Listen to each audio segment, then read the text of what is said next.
तो सांगत से भावे असो ठावे सकळा निराकारी ओस दिशा निराकारी ओस दिशा येथे इच्छा पुरतसे मी तो सांगत से भावे असो ठावे सकळा तुका म्हणे रोकडे येणे तुका म्हणे रोकडे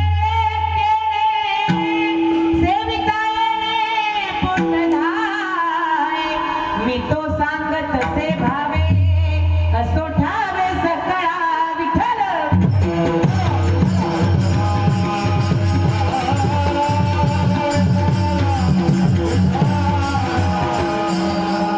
देवते संत निमित्त त्या प्रतिमा मी तो सांगत से भावे असो ठावे सकळा प्रस्तुत प्राप्त प्रसंगी प्राप्त स्थळी कीर्तन रूपी सेवेसाठी निवडलेला अभंग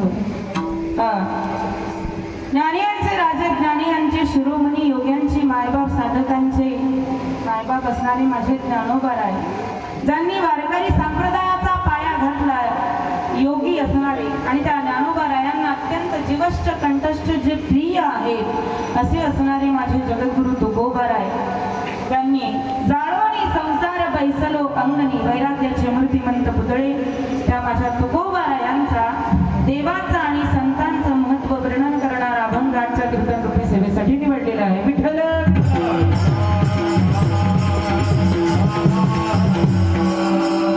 समचरण सरोजम सांद्रणीलांबुदाभं जगननी तपानि मंडनं मंडनानां तरुण तुलसीमाला कंजरं कंजनेत्रं सदयदवलासं विठ्ठलं चिन्तयामि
प्रथम नमन गुरुगणनाथ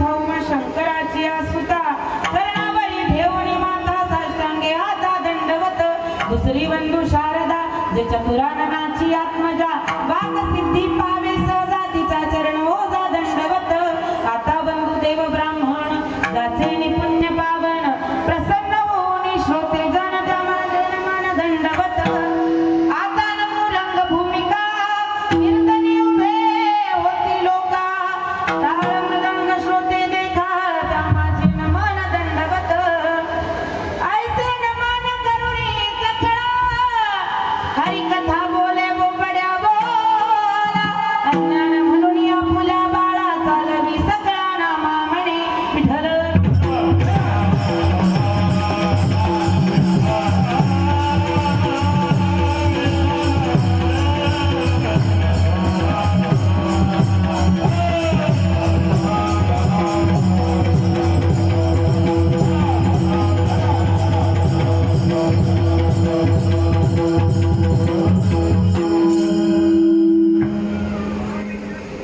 सेवेसाठी घेतलेला अभंग हा तुकोबरायांचा आहे आणि सेवेला सुरुवात करण्यापूर्वी अल्पसा थोडासा परिहार द्यायचा तो असतो. काय झाले गरमी गांगरायला होते आहे ना, सगळ्या अंगाची आंघोळ झाली आहे. आजची जी सेवा आहे वर्धापन दिनानिमित्त आजचा कार्यक्रम आहे. सालाबादप्रमाणे वर्षानुवर्ष किती वर्ष झाले तुमच्या मंदिराला मला वाटतं याच्यावर काही लिहिलेलं नाही, फक्त 11 वर्षापासून साईबाबांचं मंदिर उभारण्यात आलेलं आहे आणि मोठ्या आनंदाने थाटामाटाने, कारण परमार्थ सौभाग्यवती स्त्रीसारखा करावा, रणका करू नये असं म्हणतात. तो खरोखर तुमचा परमार्थ जो आहे तो सौभाग्यवती स्त्रीसारखा आहे. कारण संसार कुणीही आनंदाने करतं, परमार्थ आनंदाने करायला बहुत जन्मीचे सुकृत पदरी तरीच नाम जिव्हाग्री येईल श्रीरामाचे असं म्हणतात. म्हणून सर्वांचं अतिशय नम्र भावाने सर्वांच्या चरणी नतमस्तक होऊन सर्वांचे आभार. इतकं सुंदर साऊंड सिस्टीम आहे, इतकी सुंदर वातावरण आहे आणि तुम्ही सर्वही अगदी लहान मोठे थोर आबालवृद्ध या ठिकाणी सेवेसाठी हजर आहे हे पाहून जास्त आनंद वाटतो. कारण कधी कधी असं होतं फक्त वाजवणारे गाणारे ना आम्ही कीर्तनाला जसं जसं कीर्तन संपत येतं तसं तसं माणसांची हजेरी लागत जाते. पण इथं उलट आहे, इथं गर्दी आधी जास्त. याचा अर्थ गर्दी तर आहे पण गर्दी सुद्धा आहे. विठ्ठल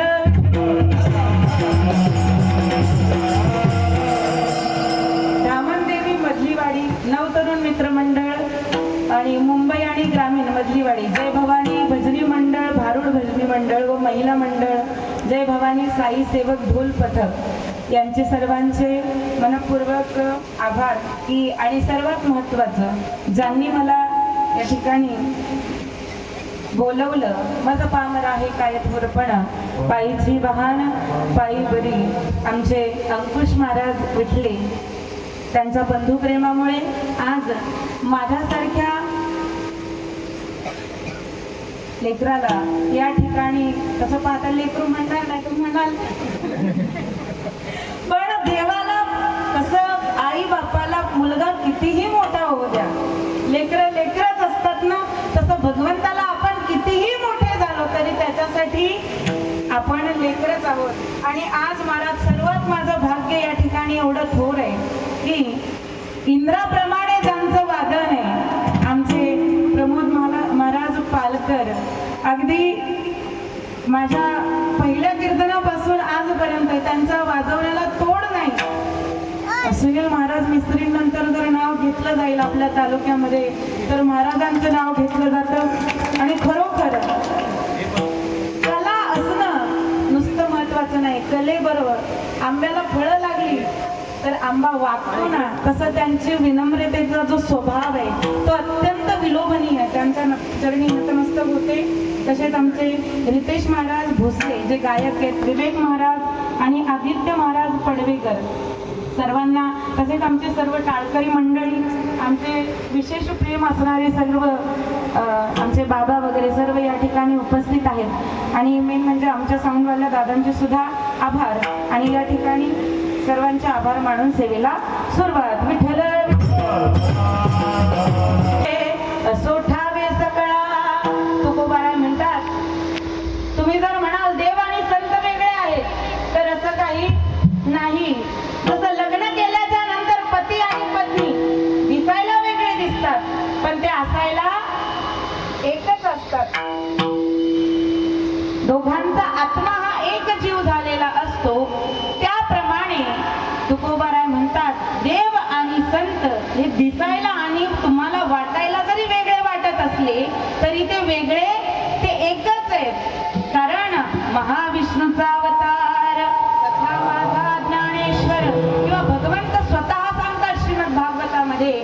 भगवद्गीतेमध्ये अर्जुना या सगळ्या ठिकाणी जो आहे ना तो मीच व्यापलेला आहे, कारण सगळी सृष्टी ही माझ्या तत्वानेच चालते. म्या बोलविल्या वेद बोले, म्या चालविल्या सूर्य चाले, म्या हालविल्या प्राण हाले, जो जगाते चाळीता, म्याची नेमिला साता काळ उग्रास तसे भूता. माझ्या या मी पापणी जरी हलवली तरी जगाचा माझ्याशिवाय या जगाचं काही होत नाही. म्हणून मीच संतांच्या रूपाने अवतरित होतो. कारण तुकोबाराय म्हणतात हे मी नुसतं ऐकलं नाहीये, मी पाहिलंय. कारण जेव्हा जेव्हा भगवंताने अवतार घेतला ना तेव्हा तेव्हा मी सुद्धा अवतार घेतलाय. कधी जेव्हा तुम्ही झाला नरसिंह, नरसिंह अवतारामध्ये भगवान तुकोबाराय प्रल्हाद झाले, नंतर अंगद झाले. आणि तेव्हा ज्या वेळेला तुम्ही पंढरपूरला आलात ना त्या वेळेला आम्ही सुद्धा काय झालो, वारकरी होऊन देवा तुकोबाराय होऊन मी जन्माला आलो. म्हणून देवा हे मी अनंत जन्मापासून बघत आलोय की म्हणून देवते संत निमित्त त्या प्रतिमा.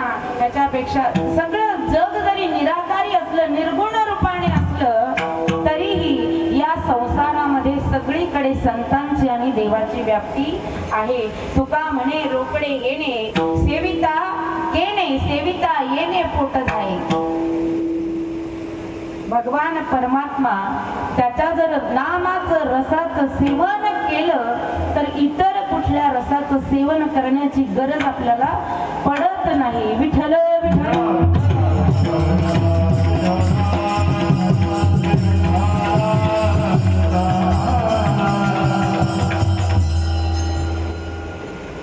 असो अभंगाचा सरळ सरळ अर्थ व्यक्त केलेला. काय चुकत असलं तर तुम्ही पदरात घ्या.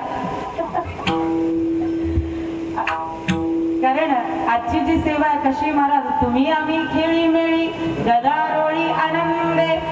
कीर्तनकार सगळीकडेच असतात पण कधी कधी फक्त आनंद घ्यायचा असतो. सगळीकडेच ऍटिट्यूड दाखवून फायदा.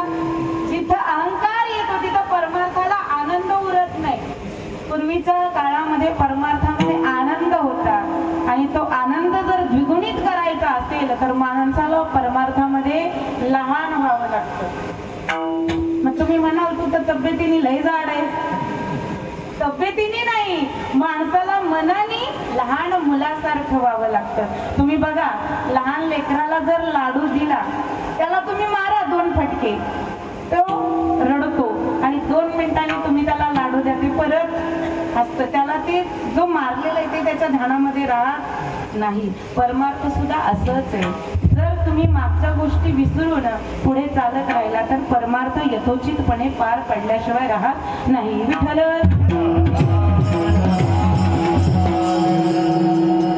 आता वर्णन साईबाबांचं करायचंय का? या जगामध्ये अतोनात संत होऊन गेले, त्याच्यामधले जर एक महत्वाचे संत सांगायचे असतील तर ते साईबाबा आहेत.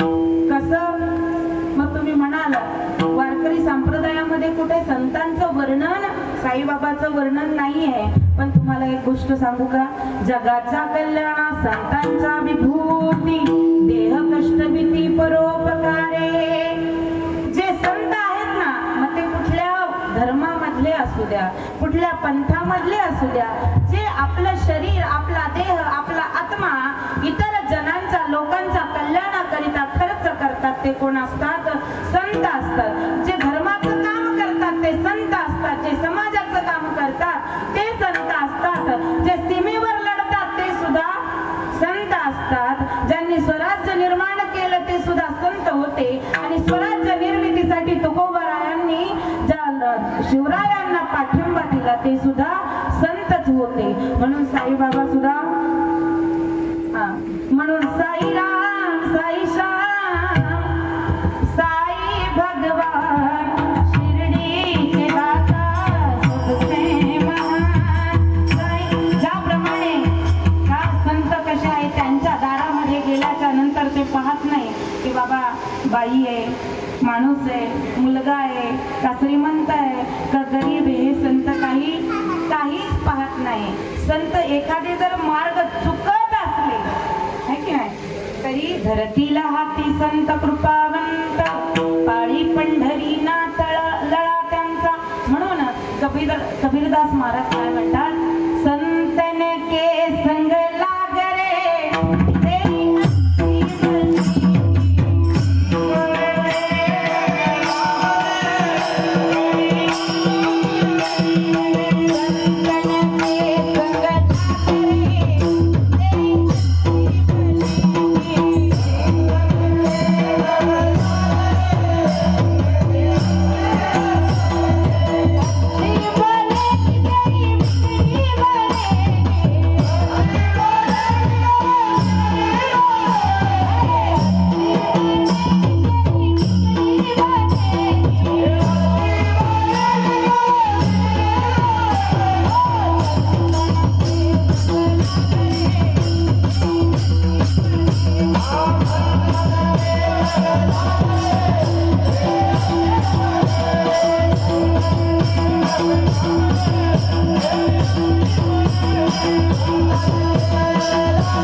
तेरी सारथी किती महत्वाचा आहे. जीवनामध्ये सारथी जर महत्वाचा असला, जीवनामध्ये मित्र जर चांगला असला, सारथी जर चांगला असला आणि संगत जर चांगली असली तर माणूस वाईट मार्गाला, वाम मार्गाला जात नाही. आणि याचं उदाहरण सांगायचं म्हणजे ज्या वेळेला साईबाबांचा, कारण कुठंच असा सहसा उल्लेख आलेला नाहीये की साईबाबांचा जन्म इथं झाला असं नाहीये. याचं कारण आहे, सहज सुभाषितकार म्हणतो, साधूचं कुळ आणि नदीचं मूळ कधीच विचारायचं नाही. कारण विचारायला जाल तर तुम्ही अटकून बसाल. त्यांच्याकडे जे घेण्यासारखं आहे संतांकडे तेवढंच घ्यायचं. का? त्यांच्या संपूर्ण चरित्राबद्दल माहिती करायला तुम्ही त्या पात्रतेची सुद्धा नाहीये. अहो, संतांनी अगदी तळागाळातल्यांना सुद्धा काय केलेलं आहे, हाताला पकडून बाहेर काढलेलं आहे. ज्याप्रमाणे ज्ञानोबाराय ज्ञानेश्वरी मध्ये म्हणतात, तरी झडझडोनी वाहिला निघ ये भक्तीची वाटे लाग, जिया पावसी अव्यंग निज धाम माझे. अर्जुना, गटारीतून बाहेर पडून बाहेर जसं अंग झटकून टाकतो ना कुत्रा, हो असंच आहे.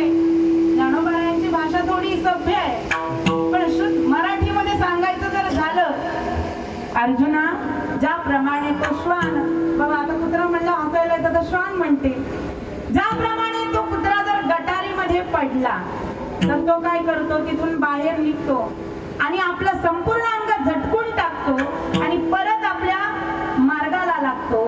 त्याप्रमाणे परमार्थामध्ये काय करायचं, तुम्ही संसार रूपी गटारीमध्ये जरी पडलात तरी झडझडोनी वाहिला निघ आणि ये भक्तीची ये वाटे लागे. संतांचा हात धरायचा आणि संतांनी हात जर धरला आणि त्यांच्या सोबत त्यांच्या पाठीमागे जर आपण वाट चालत राहिलो तर त्यांच्या मागे चालता चालता चालता कधी भगवंताची प्राप्ती होते हे आपल्याला सुद्धा कळत नाही. विठ्ठल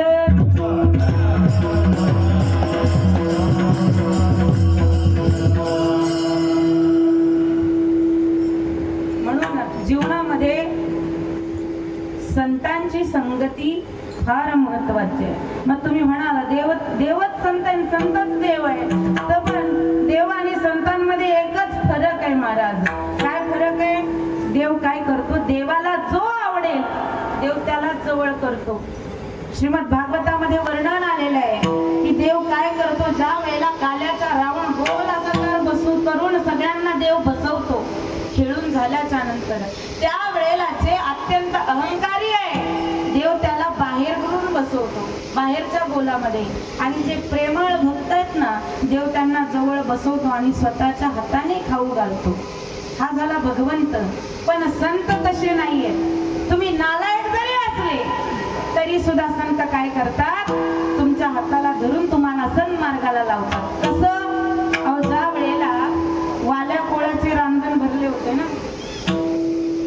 कशाने? माणसं मारू मारू. मग त्या वेळेला अचानक त्या ठिकाणाहून जिथं वाल्या कोळी त्या जंगलामध्ये मारायचा कुणाला, लोकांना, जाणाऱ्या येणाऱ्या वाटाड्यांना, तिथूनच नारद महर्षींची स्वारी चालली. आणि स्वारी नुसती चालली नाही, नारायण नारायण नारायण नारायण नारायण. स्वारी निघाले आणि वाटेमध्ये वाल्या कोळ्याने अडवलं. संतांचं महत्व बघा किती आहे. आणि वाल्या कोळ्याने अडवल्याच्या नंतर वाल्या कोळ्याने त्यांना बांधून ठेवलं. अरे, मला मारून काय तुझं पोट भरणार आहे? माझ्याकडे एक विना दोन चिपळ्या आहे, याच्या व्यतिरिक्त काही नाही. खाली फक्त एक पितांबर आहे, वरती फक्त एक उपवस्त्र आहे, बाकी मी उघडा आहे. माझ्याकडे तुझ्यासाठी काय आहे? काही का असे ना, तुमच्याकडे जे असेल ते मला माझ्या संसारासाठी पाहिजे. अरे, मला मारून तुला काय भेटणार आहे? बरं ठीक आहे, मला कुणासाठी मारतो? लेकरा बाळांसाठी मारतो.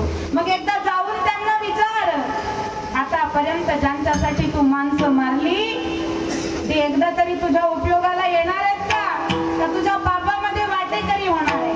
अच्छा, त्यांना विचारायला धाडता, तुम्हाला पळून जायचंय तर? नारद महर्षी म्हणतात, अरे मी कुठं जात नाही, मी इथंच थांबतो. नारदांना बांधून ठेवलं. पत्नीला जाऊन विचारतात, आतापर्यंत तुमच्यासाठी मी पाप केले, माझ्या पापात भागीदारी व्हाल का? अहो मालक, तुम्ही जे केलं, तुम्ही मला लग्न करून आणलं, तुम्ही चोरी करा, मारी करा, लोकांना मारा, डाके टाका, काही करा, तुमचं कर्तव्य काय? तुम्ही मला कन्यादान घेतलं तुमच्या हातामध्ये आणि घेऊन आलात, मग मी तुमच्या पापात भागीदारी होणार नाही.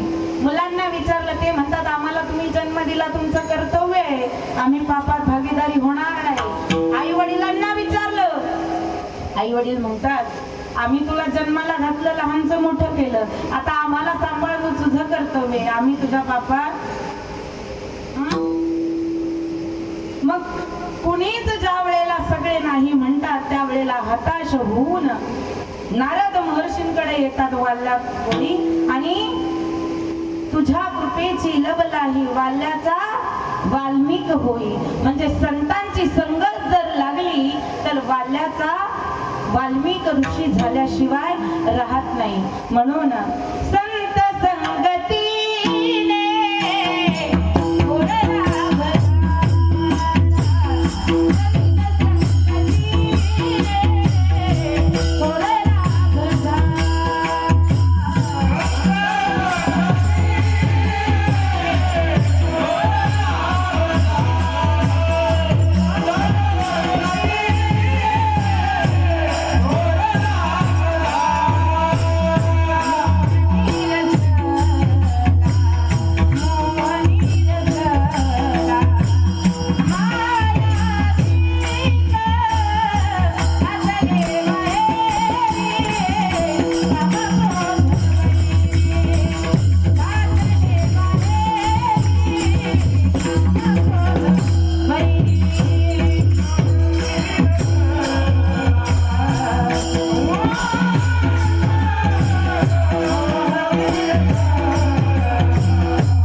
देवा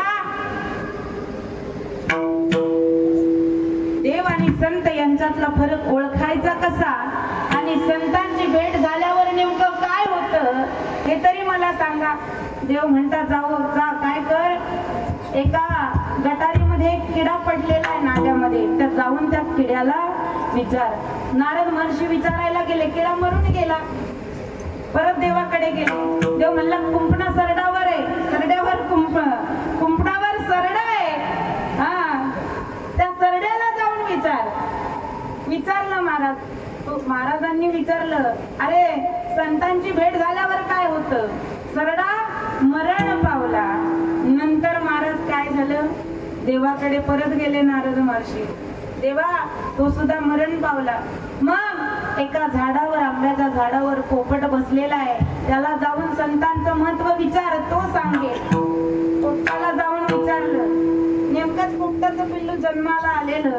नारद महर्षींना बघितलं आणि ते पोपटाचं पिल्लू सुद्धा मरून गेलं. मग एका राजाच्या घरामध्ये एक बाळ जन्माला आलं. इकडं नारद महर्षी म्हणतात, देवा आता कुणाला विचारू संतांचं महत्व?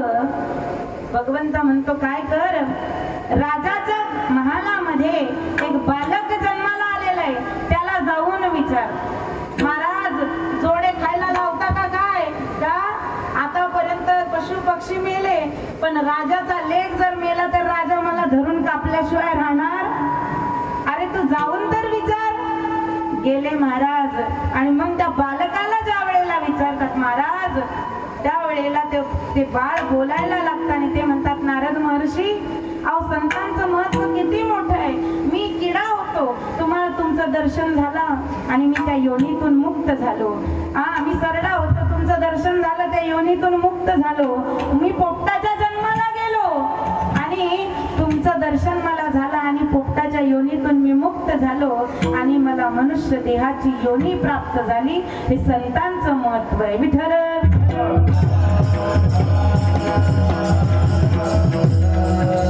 तुकोबारायाला धरणेकरी म्हणतो, बरोबर संत असे आहेत ना, मग देव आणि संत, देवच संत आहे हे ओळखायचं तरी कसं महाराज?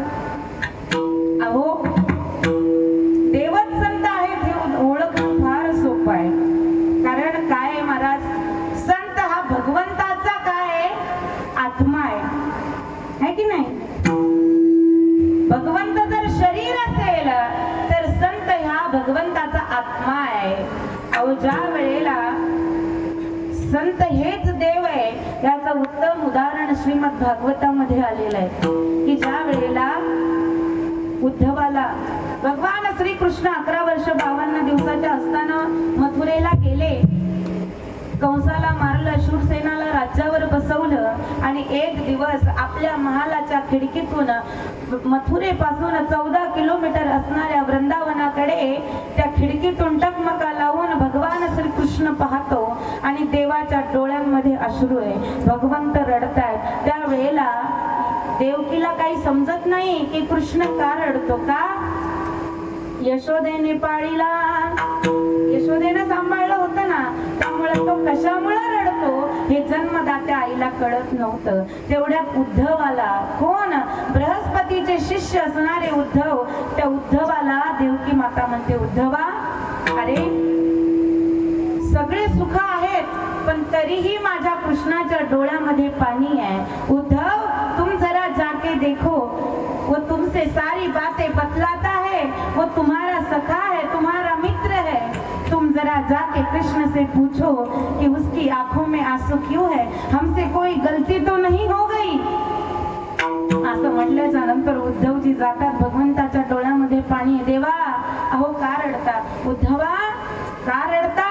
अरे जेव्हापासून मी वृंदावनातून गोकुळामध्ये आलोय, मी यशोदेला सांगितलं होतं मी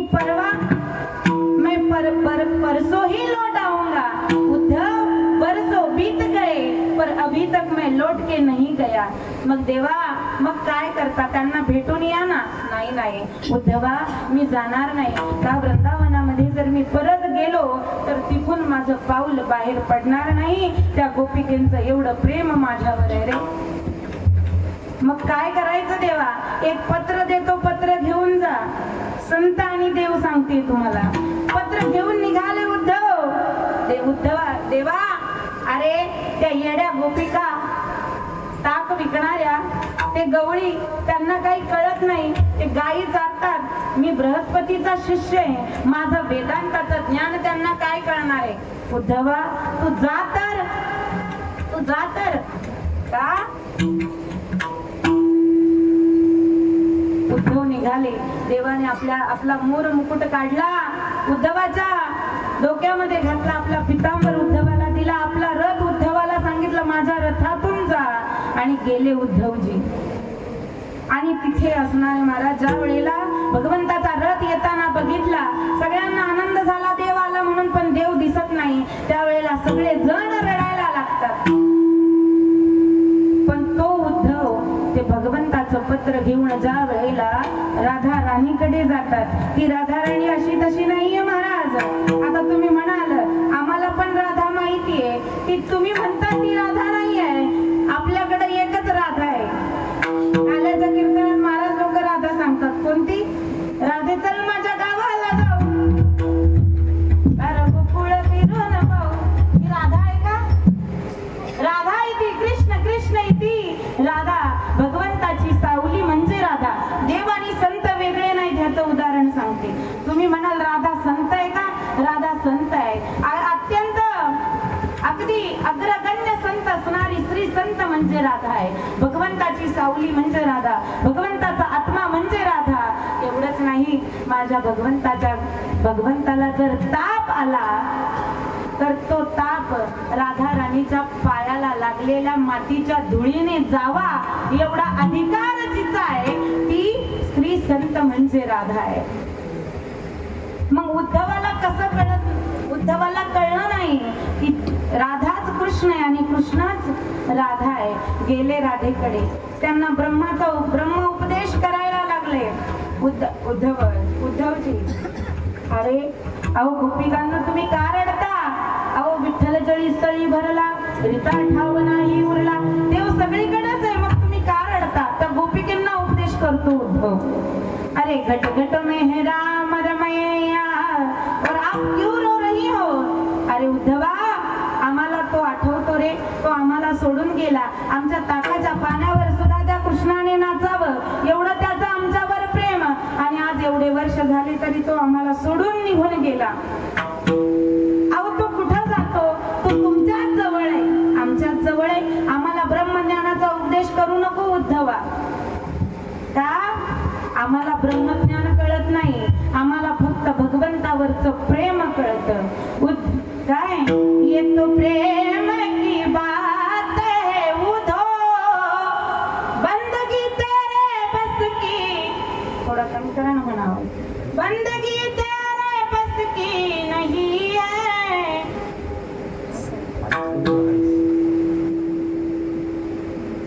प्रेमाची गोष्ट आहे उद्धवा, तुला कळणार नाही. तू सोडून दे. का? जो ज्ञानी असतो ना त्याला प्रेम कळत, त्याला प्रेम नाही कळत. तुम्ही बघा, संसारामध्ये पत्नी ही मनाने विचार करते म्हणून ती प्रेमळ असते, कारण स्त्री मनाने विचार करते. पुरुष डोक्याने विचार करतो म्हणून तो थोडा परखड असतो, है की नाही? म्हणून प्रेमाचं जे महद भाग्य आहे ते स्त्रीच्या अंतःकरणामध्ये भगवंताने भरून दिलेलं आहे. आणि ज्या वेळेला राधा राणीने त्या उद्धवाला उपदेश केला, उद्धवा, आणि प्रेमाचं महत्व त्या ज्या वेळेला जो उद्धव भगवंताला म्हणला होता, देवा त्या अनपढ लोकांकडे मी जाणार नाही. का? त्यांना माझं ब्रह्मज्ञान कळणार नाही, मी अर्धा तासातच परत येईल. तो उद्धव मला 7 तास नाही, 7 दिवस नाही, 7 महिने वृंदावनामध्ये राहतो.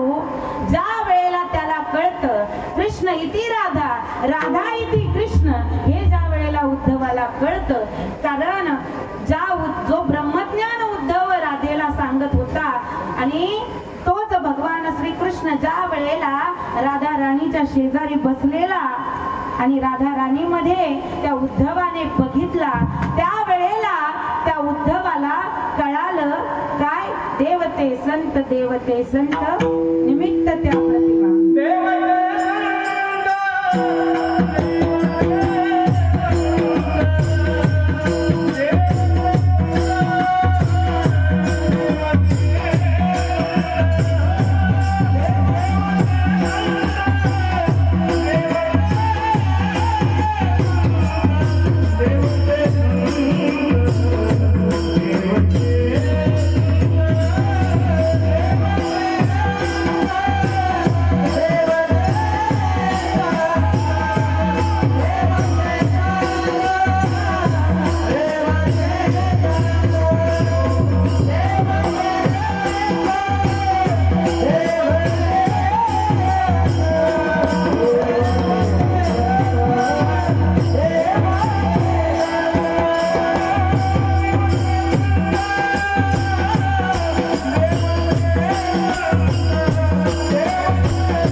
देवते संत देव कसं कसं किती उदाहरण आहे. कारण जसं चमत्कार देव करतो तसे संत सुद्धा किती चमत्कार केले साईबाबांनी. ज्या वेळेला माणसं मेलेली माणसं घेऊन जातात, शिर्डीवाले साईबाबा आया रे तेरे दर पे सवारी. लोक सवाल घेऊन जायचे, मेलेली माणसं घेऊन गेले. मेलेल्या लोकांना सुद्धा जिवंत करण्याचं सामर्थ्य संतांमध्ये. जे जे चमत्कार भगवंत करतो तेच चमत्कार संत सुद्धा करतात. अहो माझ्या ज्ञानोबारांकडेच बघा ना, रेड्यामुखी वेद बोलविला, गर्व तुझ्याचा रविला. रेड्यामुखी वेद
हरली चांगयाची भ्रांती. किती चमत्कार सांगायचे. अहो एवढे चमत्कार आहे माझ्या संतांचे. अहो किती वर्ष झाले भगवंताला जाऊन, तरी मीराबाईने महाराज जेव्हा दूध पिलं त्यावेळेला त्या विषाचा परिणाम भगवंतावर झाला. अजून काय चमत्कार पाहिजे. म्हणून देवते संत काही वेगळं. मग हे संत ओळखायचे कसे. तुळसी माळ गळा गोपी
हृदय कणवला वैष्णवांच्या तुळशी माळ गळा गोपी चंदन टिळा तुळशी माळ गळा गोपी चंदन टिळा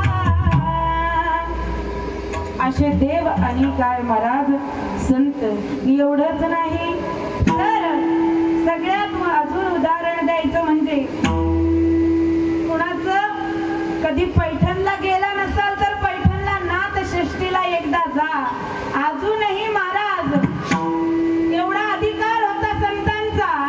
अहो ब्रह्मांडाच्या चालक मालकाने श्रीखंड होऊन नाथ बाबांच्या घरी 1 वर्ष नाही 2 वर्ष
याचं कारण आहे संतांचा अधिकार आणि संतांचं प्रेम आणि भगवंत आणि संत वेगळे नाहीत. याचं उत्तम उदाहरण म्हणजे ही सर्व उदाहरणं आहेत. म्हणून तुकोबाराय म्हणतात मी अत्यंत तळमळीने भावाने प्रेमाने तुम्हाला सांगतो देवच संत आहेत आणि संतच देव आहेत. याच्यापेक्षा भगवंत वेगळा नाही आणि भगवंतापेक्षा संत अजिबात वेगळे नाही. म्हणून एकदा श्री संत असणाऱ्या राधा राणीचं मोठ्या प्रेमाने भजन करा. राधे राधे हो राधे राधे हो राधे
म्हणायचंय, जे संत तुम्ही पाहता, जे तुमचे गुरु आहे, क्षेत्र कुठलंही असो, राजकारण असो, परमार्थ असो, कुठलंही असो, तुमच्या क्षेत्रामधला गुरु म्हणजे तुमचे संत आणि तुमचे संत म्हणजेच तुमचा देव आहे. फक्त संतांकडे जाताना जरा जपून गेलं पाहिजे, नेमका संतच आहे का जंत आहे एवढं जर बघितलं तर पुढचा मार्ग अवघड नाही होणार, सोपा होईल. पण जर संताच्या जागी एखादा जंत भेटला तर तो तुमचं पोट कुरतडल्याशिवाय राहणार नाही. म्हणून म्हण आहे जुनी की पाणी पियो छान के आणि गुरु करो जान के. तसं संतांकडे जाताना सुद्धा आधी संत चाच पडले पाहिजे. नेमके संतच आहेत ना. वरी भगवा झाला ना मी अंतरी वश केला कामे, किंवा टिळा टोपी माळा देवाचे गबाळ वाघवी ओंगळ पोटासाठी, याला संत नाही म्हणता येणार. जो तुमची तळमळ, तुमच्याबद्दलची तळमळ झालाय, जो तुमचा हितचिंतक आहे, जो तुम्हाला चुकीच्या मार्गातून सन्मार्गाला लावतो, तो संत आहे. म्हणून तुकोबाराय म्हणतात, आणि तोच तुमचा भगवंत आहे. मी अत्यंत अत्यंत प्रेमळ भावनिक होऊन मी तुम्हाला सांगतो, याच्या अपेक्षा भगवंत वेगळा नाही. जर माणसातला देव तुम्ही शोधला तर तोच तुमचा भगवंत आहे आणि तेच तुमचे संत आहे. म्हणून तर म्हणतात ना, हीच आमची प्रार्थना हेच आमचे मागणी, मानसाने मानसाशी मानसा संवादने. माणसातल्या देवाला आपण ओळखत नाही आणि दगडातल्या देवाला आपण काय दया दुधा तुपाचा अभिषेक करतो, आणि दारात जर आला एखादा त्याला लवकर अर्धी भाकर सुद्धा आपण वाढत. ज्या वेळेला माणसातला देव आपल्याला कळायला लागला त्या वेळेला आपल्याला भगवंत कळायला लागला असं समजायचं. आणि ती जी तुमच्या मनाची श्रीमंती आहे त्याच्या पुढं कितीही पैशाचं समाधान कमी आहे. किती पैसा कमवला पण मन जर तुमचं समाधानी नसेल तर त्या पैशाचा काही उपयोग नाहीये. आणि जर तुम्ही माणसातल्या भगवंताला, माणसातल्या संताला ओळखलं, हेच तुमचं काय जीवनाचं खरं समाधान आहे. जे संत असतात ना महाराज, दुसऱ्याच्या आनंदामध्ये आनंदी होतात. नाही तर महाराजांनी गाडी घेतली मला जळ जळ जळ जळ होतं, मग संत आहे का? महाराजांनी घर बांधलं मला कसं तरी होते असं होते संत? तुमच्या समाधानामध्ये, तुमच्या आनंदामध्ये जे आनंदी होतात, तुमच्या सुखामध्ये जे सुखी होतात. एखाद्याने घर बांधलं, एखादा महाराज जर आला, वा खूप सुंदर घर बांधलं बरं का, असंच तुमची प्रगती होत राहो, असं वरतून नाही, जो अंतःकरणातून म्हणतो तो खरा संत. आणि ही संत ओळखण्याची ताकद जो आपल्याला देतो तो आपल्या जो अंतरात्मा आहे, आपल्या आतला जो भगवंत आहे, त्याने जर आपल्याला एकदा प्रतिसाद दिला तर जीवनाचा आनंद ओतप्रोत भरूनच राहिल्याशिवाय राहत नाही. म्हणून त्या भगवंताचे एकदा मोठ्या प्रेमाने भजन करा. विठोबा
इच्छा काय करतो तिसऱ्या चरणापर्यंत गेल्या नाही तर म्हणाल बाईने अभंग सोडवलाच नाही.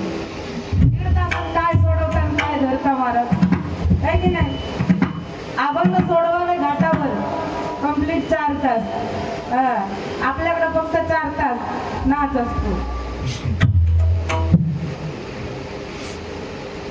अनुभव तुकोबाराय म्हणतात जर एकदा भगवंत आणि संत कळाले तर देवाला आपल्या मनामधली इच्छा सांगावी लागत नाही. तू काय करतो तो भगवान परमात्मा आपोआप आपल्या सर्व इच्छा पूर्ण करतो. फक्त एकदा देवाला इथं अंतःकरणामध्ये आणून बसवलं. पण आपण आणि बाबा कधी आलाय काय आला देव आला किती वर्ष झाले परमार्थ करतो जन्मापासून करतो. पण भगवान परमात्मा कधी स्वप्नात सुद्धा आला का सांगा. आला का महाराज प्रमोद महाराज आला नाही आला. मग एकदा तरी त्याला म्हणलं पाहिजे देवा हरिया हो हृदय मंदिरी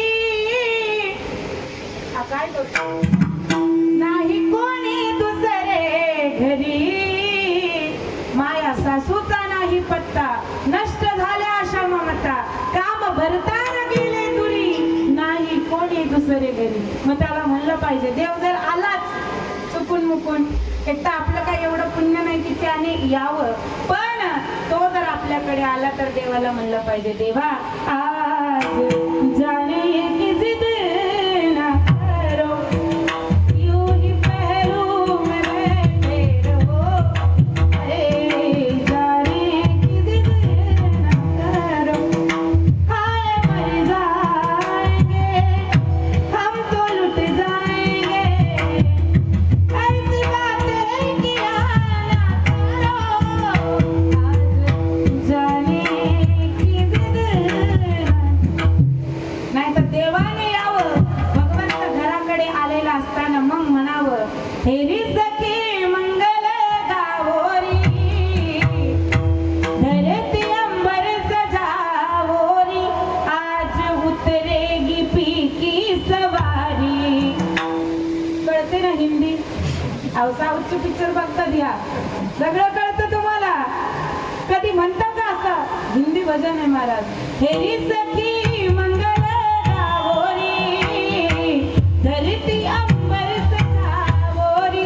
देव घरी आला असताना आज उतरेगी पी की सवारी हेरी कोई काजल लाहोरी मोहे कला टिका लगावोरी उनकी छब से दिखूं मैं तो प्यारी हेरी सखी मंगल गाओ असं म्हणतो आपण. असं कारण एवढं जर भगवंताला प्रार्थना केली तर संत आणि भगवंत आल्याशिवाय राहत नाही. फक्त अंतःकरणामध्ये तेवढी आपल्या गोडी पाहिजे. अंतरीची घेतो गोडी पाहे जोडी भावाची किंवा देव भावाचा भुकेला हाची दुष्काळ कर हा भाव का भूखा हूं मैं भाव ही बस सार है भाव से मुझको भजे तो भव से बेड़ा पार है भाव बिन जो कुछ भी देवे मैं कभी लेता नहीं भाव से एक फूल भी होता मुझे स्वीकार है. म्हणून देव काय करतो तुमचा अंतःकरणातला भाव पाहतो प्रेम पाहतो विश्वास पाहतो आणि तुम्हाला तुमच्याकडे भगवंत येतो. संतांनी एकच केलं त्या भगवंताला आपल्या अंतःकरणामध्ये बसवलं आणि म्हणून त्या संतांना देवत्व प्राप्त झालं आणि म्हणून देवते संत झाले. तुकोबाराय म्हणतात जर एवढं सगळं तुमच्या जवळ आलं तर मग तुका म्हणे रोकडे केने सेविता येणे पोट धाये. हा भैरवी लावणार म्हणून जीवनामध्ये एकच करायचं भरपूर गुरु करण्यापेक्षा नवीन मी आले ना मग हे सगळं आमच्या संप्रदायात आमचा गुरु करा आमचा संप्रदायात आमचा गुरु करा. अरे बाबा आईचा जर नवरा मेला तर बाप परत आणत नाही आपण आहे की नाही. काय करतात गुरु एकच आहे. गुरु हे तत्व आहे महाराज. एकदा गुरुने उपदेश केला गुरु शरीराने जरी गेले संत शरीराने जरी गेले तरी ते त्यांचा उपदेश त्यांच्या ज्ञान रूपाने ते आपल्या अंतःकरणामध्ये कायम राहतात. म्हणून त्यांचं ते ज्ञान, त्यांचं ते प्रेम, त्यांचा तो उपदेश, ते संतत्व जर आपण आपल्या अंगी बांधून घेतलं तर आपण सुद्धा देवत्वाला प्राप्त होतो. म्हणून तुकोबाराय म्हणतात, हे सगळं मी जमवलं म्हणून तुका म्हणे रोकडे केणे, आणि हे सगळं मी सेविता येणे पोट जाईल.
अजून 5 मिनिटं. आपण फक्त जाती धर्मामध्ये अडकून बसण्याची गरज. आपलं फक्त चाललंय मी मराठा, हा कुंभार, तो लोहार, तो कुंभी, तो वाणी, तो माळी, तो साळी, तो कोळी, तो याच्यामध्ये अडकून बसण्याची गरज नाही. संत आणि देव शोधायला मूर्तीकडे सुद्धा जाण्याची गरज नाही. जरा बघा, कधी मस्जिद मध्ये गेलात ना, मित्र असतील तुमचे, तर तिथं कुठला देव नाहीये, तिथं फक्त भिंत आहे. त्या भिंतीला बघून 5 वेळा नमाज वाढणारे आहेत. मग तुम्ही बस मला सांगा, जर नाव विचारून कापत असतील तर हिंदू धर्माची जाणीव अजून तरी ठेवण्याची गरज आपल्याला, अजून तरी आपल्याकडे ही अक्कल जमा झालेली नाही असंच मला वाटतंय. अजून आपण फक्त भावाभावाच्या भांडणातच गुंतलोय. देवत्व जर पाळायचं असेल, देवत्व जर सांभाळायचं असेल, तर सगळ्यात महत्वाचं आपला हिंदू धर्म सांभाळणं. जर तुम्हाला कुणी विचारलं तुमची जात कोणती आहे, तुमचा धर्म कोणता आहे, तर निष्ठून सांगा, एकदम निक्षून सांगा की मानवता हाच आमचा धर्म आहे, हिंदू धर्म हाच आमचा धर्म आहे. याच्यापेक्षा वेगळी जात आणि वेगळा धर्म आता आमचा कुठलाच नाहीये. हाच एक आमचा धर्म, हाच एक आमची जात आणि हेच एक आमची मानवता आहे. या एवढ्या एक मुठीने होऊन जर तुम्ही वागला तर हेच तुमचं देवत्व आहे आणि हेच तुमचं सत्यत्व आहे आणि संतत्वही आहे. कारण हेच सांभाळणं आता गरज आहे. नुसतं पूर्वीचा 700 वर्षापूर्वी संतांनी अभंग लिहिले, ते अभंग लिहिणं हे त्या काळाची गरज होती. पण आता जे आपण कीर्तन करतोय, जर आताच कीर्तन केल्याने आपला समाज जर बदलत नसेल तर त्या कीर्तनाचा काही फायदा नाही. म्हणून तुम्हाला एकच गोष्ट सांगते, जे स्वराज्य माझ्या राजाने एवढ्या कष्टाने उभं केलं, ज्या स्वराज्यासाठी माझ्या राज्याचा धाकला धनी अगदी 10 वर्षातच म्हणजे तरुणपणाच्या उंबरठ्यावर माझ्या संभाजी राजाला जावं लागलं, ते या स्वराज्यासाठी. ते स्वराज्य सांभाळणं, तो हिंदू धर्म सांभाळणं तुमचं आमचं काम आहे.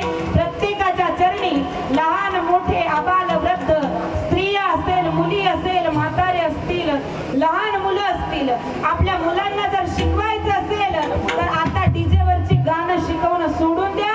आता प्रत्येक मुलाच्या हातामध्ये गीता, भागवत, रामायण, ज्ञानेश्वरी आणि गाथा देण्याची वेळ आलेली आहे.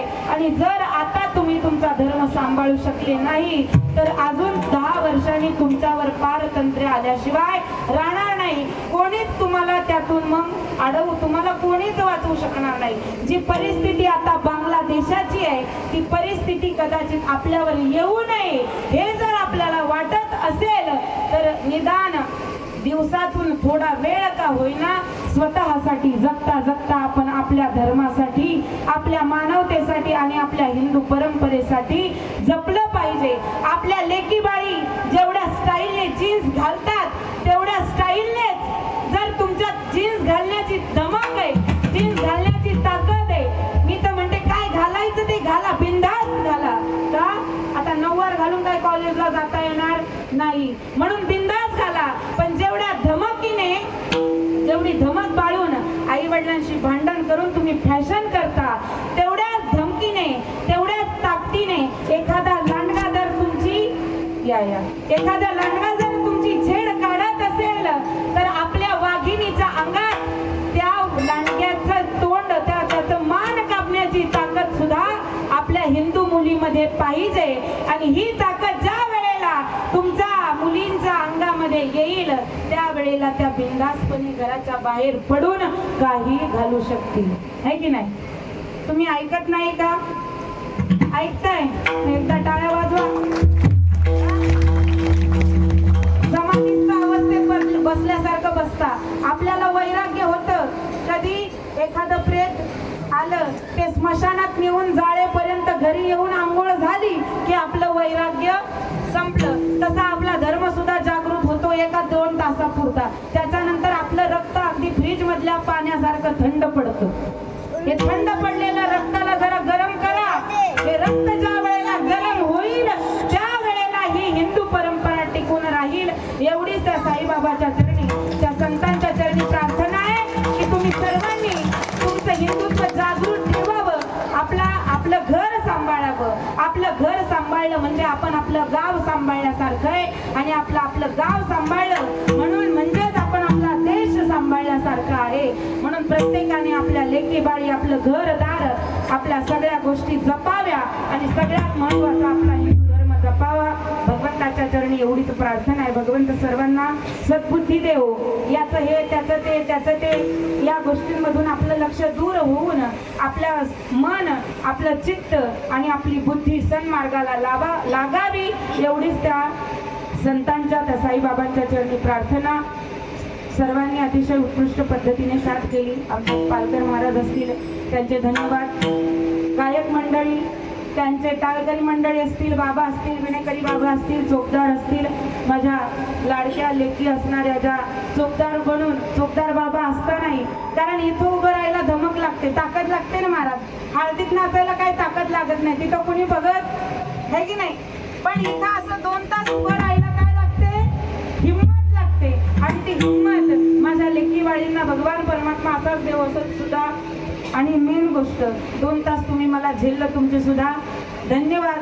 साऊंडवाले दादा असतील त्यांचे धन्यवाद. जर कुणाचं नाव गावकरी मंडळीचं घ्यायचं राहिलं असेल तर त्यांची सुद्धा यथोचित क्षमा मागून आणि संतांच्या चरणी, भगवंताच्या चरणी आणि माझ्या गुरुवर्यांच्या चरणी सेवा अर्पण करून या ठिकाणी सेवेला पूर्णविराम. ज्ञानेश्वर